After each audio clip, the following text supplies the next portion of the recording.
अगर आप मन को शांत रखना चाहते हो तो इसे अपने विचारों से दूर रखो। अगर विचार आते हैं तो आने दो, और अगर जाते हैं तो इसे जाने दो।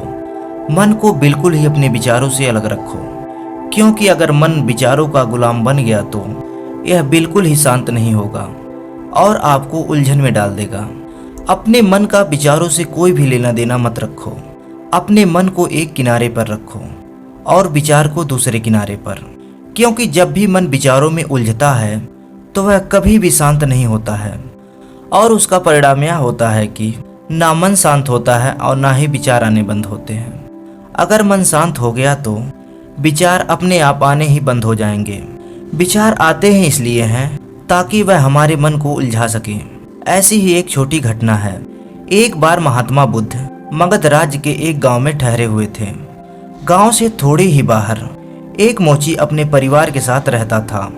मोची के घर के बगल में ही एक तालाब था। मोची हर रोज उस तालाब से पानी लेने जाया करता था। एक दिन की बात है, जब वह तालाब से पानी लेने गया तो उसे तालाब में एक अद्भुत पुष्प दिखाई दिया। वह पुष्प बहुत ही सुंदर और चमत्कारी था। मोची ने अपनी पत्नी को बुलाया और उसे वह सुंदर पुष्प दिखाया। मोची की पत्नी आध्यात्मिक थी, वह धर्म में आस्था रखती थी।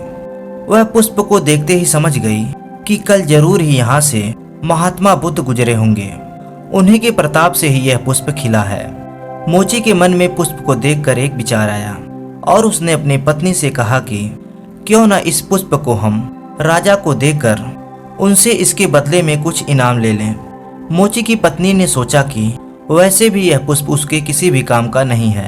अगर वह इस पुष्प को राजा को दे दे तो इससे उसकी कुछ कमाई हो जाएगी। पत्नी की सहमति बन जाने के बाद वह मोची पुष्प को लेकर राजमहल की ओर निकल पड़ा। राजमहल के रास्ते में ही उस मोची से एक व्यापारी मिलता है और वह मोची से कहता है कि तुम यह पुष्प लिए कहाँ जा रहे हो। मोची ने व्यापारी से बोला कि मैं यह पुष्प लेकर राजा के पास जा रहा हूँ और मैं उन्हें भेंट कर उनसे मुंह मांगा इनाम लूंगा। तभी उस व्यापारी ने मोची को एक प्रस्ताव दिया, अगर तुम यह पुष्प मुझे दे दो तो मैं तुम्हें इसके बदले में 100 स्वर्ण मुद्राएं दूंगा। मोची व्यापारी की बात सुनकर सोच में पड़ गया कि अगर यह व्यापारी इस पुष्प के लिए 100 स्वर्ण मुद्राएं दे रहा है तो राजा इसके बदले और भी देगा। मोची ने व्यापारी को फूल देने से मना कर दिया और वह राजमहल की ओर बढ़ने लगा। और जैसे ही मोची कुछ दूर आगे बढ़ा तो तभी राजा की मुलाकात रास्ते में ही हो गई। राजा महात्मा बुद्ध के दर्शन के लिए जा रहे थे। राजा मोची के हाथों में दिव्य पुष्प देखकर अचंभित हो गए। राजा ने मोची को उस पुष्प के बदले 1000 स्वर्ण मुद्राएं देने को कहा। राजा की बात सुनते ही मोची के मन में एक अजीब चेतना जग गई और वह राजा को पुष्प ना देकर दौड़ता हुआ सीधे महात्मा बुद्ध के पास जा पहुंचा। महात्मा बुद्ध मोची को देखकर हैरत में पड़ गए और उन्होंने मोची से पूछा कि बात क्या है। मोची ने महात्मा बुद्ध से सारी बातें बता दी, जिसके बाद मोची ने उस पुष्प को महात्मा बुद्ध के चरणों में अर्पित कर दिया। और मोची ने कहा कि पहले मेरे मन में पुष्प को देखकर लालच आ गया था, लेकिन अब मैं समझ गया हूँ कि जिसकी छाया पड़ने से ही एक पुष्प इतना दिव्य हो गया हो, अगर उसकी शरण में मैं चला जाऊं तो मेरा जीवन धन्य हो जाएगा। और इसके बाद वह मोची आजीवन महात्मा बुद्ध का शिष्य बन गया।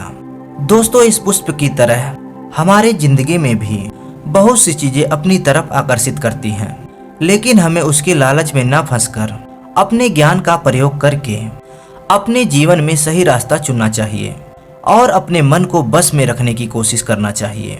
आज के लिए बस इतना ही। फिर मिलते हैं एक नई कहानी के साथ। तब तक के लिए अपना ख्याल रखें। धन्यवाद।